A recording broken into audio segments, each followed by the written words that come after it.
Bonjour à tous, bonjour Isor. Bonjour Philippe. Alors c'est la cacophonie qui règne sur les marchés en ce moment. Il y a les interventions des autorités qui se multiplient, qui accentuent l'angoisse des marchés.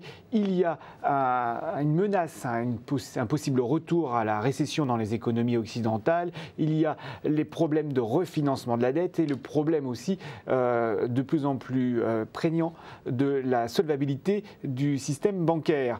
Alors Isor, on a franchement l'impression d'être pris dans un tourbillon sans fin. Eh ben, c'est un peu ça. Et puis en plus, tout le monde s'en mêle. On l'a vu encore cette semaine. Plusieurs pays du G20, que sont l'Australie, le Canada, la Corée du Sud, l'Indonésie, le Mexique et le Royaume-Uni, qui ont signé une lettre commune pour demander aux Européens de trouver un peu rapidement une solution à la crise de la dette en Grèce. D'ailleurs, rappelons que la Grèce devrait être à mi-octobre à court de liquidité. Donc vraiment, l'échéance arrive de plus en plus vite. Il n'y a pas que les Européens aussi qui sont dans les viseurs.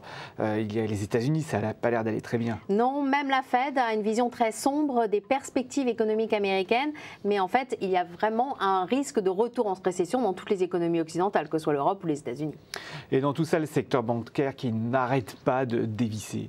Eh bien oui, parce qu'en fait, on s'affole, on se demande quelle est la capacité des établissements financiers de faire face à cette nouvelle crise, à cette crise de la dette. Alors après Christine Lagarde, c'est au tour de Jean-Pierre Jouyet, qui est le patron de l'AMF, de tirer la sonnette d'alarme. Il considère que 15 à 20 grandes banques européennes devraient avoir besoin de se recapitaliser. Oui, on a l'impression que tout le monde s'y met, tout le monde est très négatif.